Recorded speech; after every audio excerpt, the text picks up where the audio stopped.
Good morning students. आज हम economics का chapter environment and sustainable development continue करेंगे। इन्वायरमेंट एंड सस्टेनेबल डेवलपमेंट में हमने इन्वायरमेंट के बारे में पढ़ लिया था कि इन्वायरमेंट क्या है, वो हमारे लिए क्यों ज़रूरी है, कौन कौन से कंपोनेंट्स हैं। आज हम इन्वायरमेंट के बारे में फ़र्दर डिस्कस करेंगे। Topic deforestation. डिफॉरेस्टेशन का मतलब है फॉरेस्ट को क्लियर करना। जो हमारे जंगल हैं उनको क्लियर करना मीन्स उनको जंगलों को पेड़ों को काटना।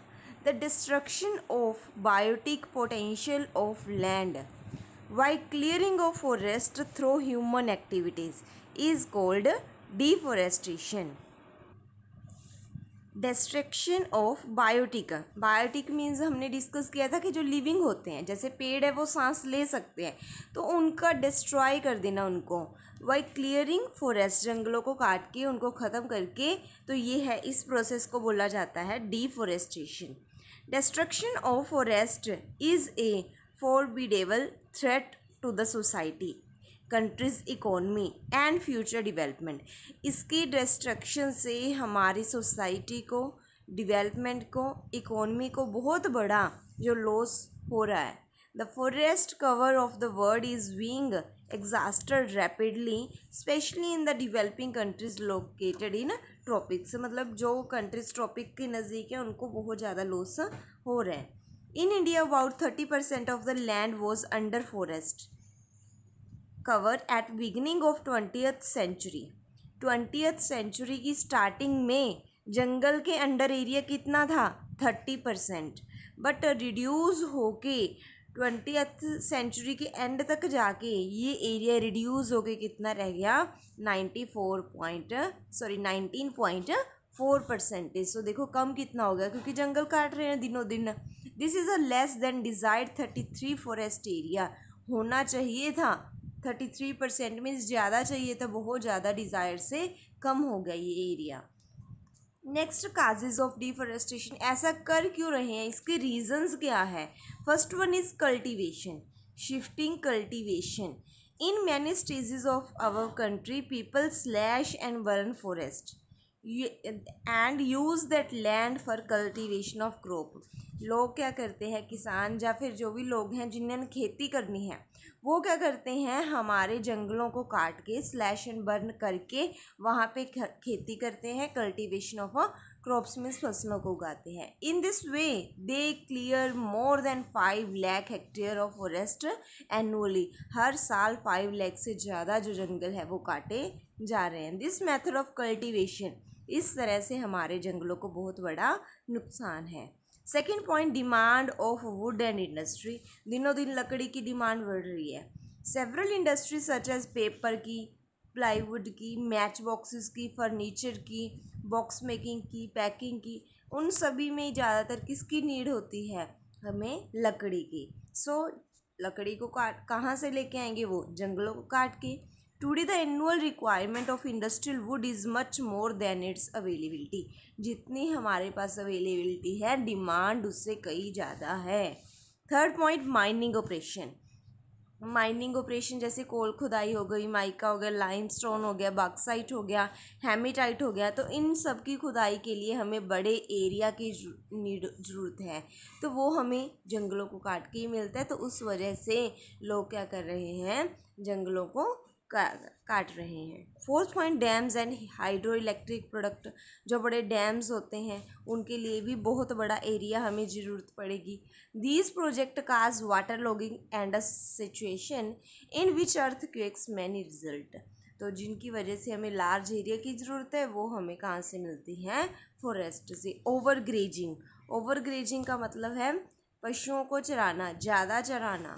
Over grazing by cattles and animals put out the roots of plants. तो उसकी वजह से क्या होता है, जो जंगल में पौधे होते हैं उनकी रूट्स कमज़ोर हो जाती हैं।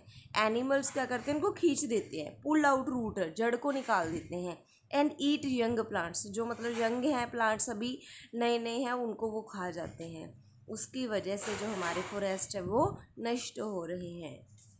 6 पॉइंट नॉन अवेयरनेस, लोगों को इतनी नॉलेज ही नहीं है कि अगर जंगल नहीं रहेंगे तो हमें सांस लेने में प्रॉब्लम आएगी, ऑक्सीजन की कमी आएगी, तो उस वजह से भी लोग क्या है अवेयरनेस में ही जंगलों को काट रहे हैं। तो ये रीज़न है डिफॉरेस्टेशन के। ओके, नेक्स्ट टॉपिक है कॉन्सिक्वेंस, इफ़ेक्ट। अगर हम जंगलों को काटते रहेंगे तो क्या क्या इफ़ेक्ट होगा। First one is soil erosion. Soil erosion का मतलब है जो मिट्टी की बिल्कुल अपर लेयर है वो क्या हो जाएगी, नष्ट हो जाएगी, ख़त्म हो जाएगी, क्योंकि पेड़ हवा को रोक के रखते हैं। बट अगर पेड़ ही नहीं रहेंगे तो वो हवा है जो है तेज़ हवा, आंधी, वो मिट्टी की अपर लेयर को नष्ट कर देगी। सेकंड, फ्लड आएंगे, ज़्यादा बाढ़ आनी शुरू हो जाएगी, क्लाइमेट चेंज हो जाएगा, रेनफॉल ज़्यादा होगी, ग्लोबल वार्मिंग बहुत ज़्यादा होगी। तो ये कॉन्सिक्वेंसेस है, आपने रीड करने हैं। नेक्स्ट है लैंड डिग्रेडेशन। डिग्रेडेशन मीन्स कमी आना। तो मैंने पहले ही बताया कमी आना वो किसी भी तरह की हो सकती है, सॉइल डिग्रेडेशन भी हो सकती है। सॉइल डिग्रेडेशन का मतलब है सॉइल का डिग्रेड हो जाना, अपर लेयर की मतलब जो उसमें मतलब जो ज़रूरी तत्व हैं वो नष्ट हो जाते हैं। It is a real cause of alarm because soil formation is an extremely slow process and an average annual erosion rate 20 to 100 times more than the renewal rate, जितनी होनी चाहिए उससे बहुत ज़्यादा है। To feed the teeming millions we cannot reduce the share of cultivated land। तो ये reasons हैं। रीजंस, मिट्टी की अपर लेयर क्यों ख़राब हो रही है, ओवर ग्रेजिंग की वजह से, पशुओं को ज़्यादा चराने से मिट्टी ख़राब हो रही है। रोंग एग्रीकल्चर प्रैक्टिसेस, सही प्रैक्टिसेस को यूज़ ना करके केमिकल्स का ज़्यादा यूज़ कर रहे हैं, तो उसकी वजह से भी सॉइल हमारी, लैंड हमारा डिग्रेड हो रहा है, जो मतलब फसलें हैं, जो लैंड है। वाटर लॉगिंग की वजह से, तो ये रीजंस भी आपने खुद रीड करने हैं। नेक्स्ट है कंजर्वेशन ऑफ सॉइल, मिट्टी को कैसे बचा सकते हैं। The measures and practices which prevent the soil, जिन प्रैक्टिसेस से हम सॉइल को बचा सकते हैं, उनकी फर्टिलिटीज़ को कम होने से बचा सकते हैं, तो वो मेथड है, वो प्रोसेस है सॉइल कंजर्वेशन। तो कैसे कर सकते हैं, protection of soil from the impact of rain drops, ज़्यादा से ज़्यादा जितना हो सके रेन से बचाना। Slowing drawing the water movement, पानी कम देना। Avoiding concentration of water to adopt means of more water enter the soil, हमें ज़्यादा से ज़्यादा कोशिश करनी चाहिए कि पानी ना हो, पानी की जितनी नीड है उतना ही मिट्टी में जाए, या फिर सेकेंड ही हम बोल सकते हैं ओवर ग्रेजिंग को रोक के। ओके, नेक्स्ट टॉपिक है रजी, इम्पॉर्टेंट बहुत ज़्यादा है, concept of sustainable development. Sustainable development का मीन्स है कि आज की जनरेशन को ऐसे यूज़ करना चाहिए नेचुरल रिसोर्सेज का कि वो आज की ज़रूरतें तो अपनी पूरी करे ही, बट फ्यूचर के लिए भी बचा रहे भी। ऐसे नहीं कि आज वेस्ट करते रहो, नहीं, जितनी ज़रूरत है उतनी वेस्ट करो, उतनी यूज़ करो ताकि फ्यूचर के लिए बचे। Sustainable development is a development that meet the need of present, आज की ज़रूरत तो पूरी हो without compromising the future generations to meet their own need. ऐसे ना हो कि आज वेस्ट कर दो और फ्यूचर की जनरेशन की जो नीड होगी वो पूरी ना हो सके। तो आज की ज़रूरतें भी पूरा करना और फ्यूचर को भी बिना कॉम्प्रोमाइज़ किए, ये मीनिंग आपने रीड करना है, इनमें से कोई भी डेफिनेशन आप रीड कर लेना। नेक्स्ट है इम्पोर्टेंस और नीड ऑफ सस्टेनेबल डेवलपमेंट, क्या क्या फ़ायदे हैं सस्टेनेबल डेवलपमेंट से। First point is global temperature are rising faster than ever before recorded, दिनों दिन टेम्परेचर बढ़ रहा है।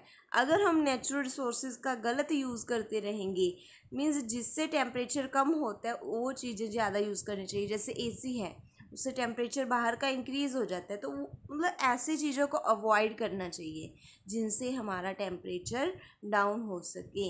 Global temperature rising faster then ever before recorded, bringing changes in weather system across the world.